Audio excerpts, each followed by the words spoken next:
Gentlemen of the council, I am here and it's my pleasure to be representing Southern Light in the issue of asking the city to grant a right-of-way and easement use agreement between Southern Light and the city. I will provide each of you with copies of a draft that was provided by council, drafted by council from Southern Light.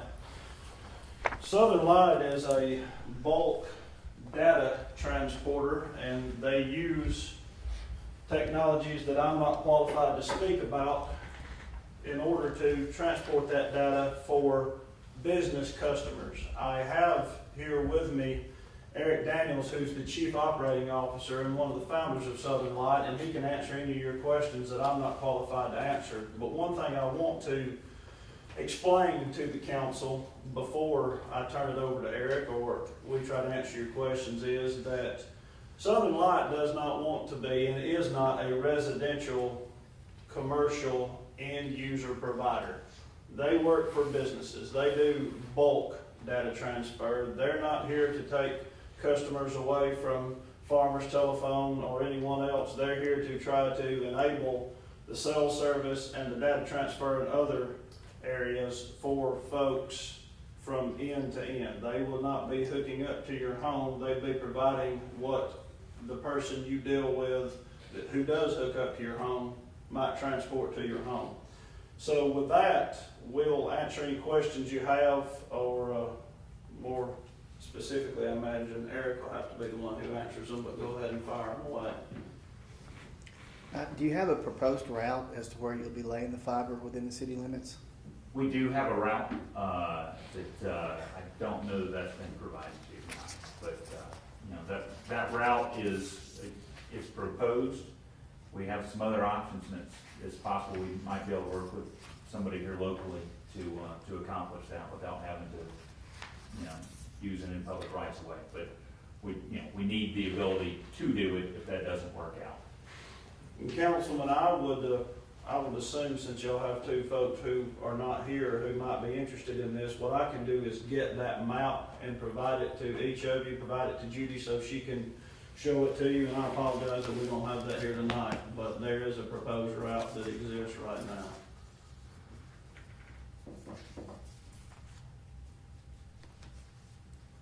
Any other questions, anything we can tell you? Yes, sir. Any other questions?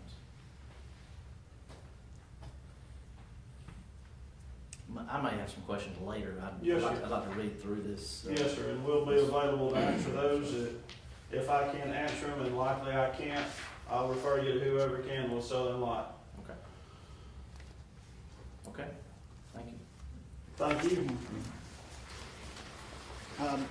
While we're still on this topic, I understand that the FTC, Farmers Telecommunications, and this is the same business, and Mr. Fred Johnson is here. I would just ask Mr. Johnson, do you have anything to add to this?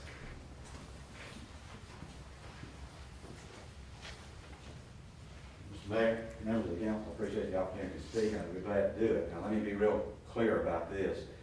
I have not reviewed that proposed franchise, so FTC has no official position on it, nor do I have a personal opinion about that. Though I will tell you that knowing what I do know about Southern Light, I would expect that it is a very fair agreement that you've been tending. Just a bit of background, if I might, because I do think it's important to be sure the record's clear on this particular issue.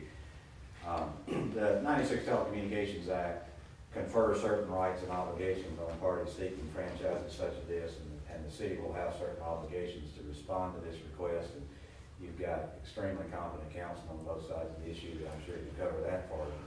Across the nation, there are about 800 to 900 companies like FTC that provide communications networks. Now, very frankly, one of the frustrations that companies like FTC experiences is that we would love to be the end user provider to companies like AT&T and Verizon and T-Mobile for cell sites. And when we get the opportunity to do that, we're glad to do it. But very frankly, it's very difficult for Verizon, AT&T, and other companies to deal with 800 or 900 different companies. In the state of Alabama, one of the people that they've chosen to do business with, especially Verizon, is Southern Light. And Southern Light has approached us and has asked us to consider providing last mile facilities for them.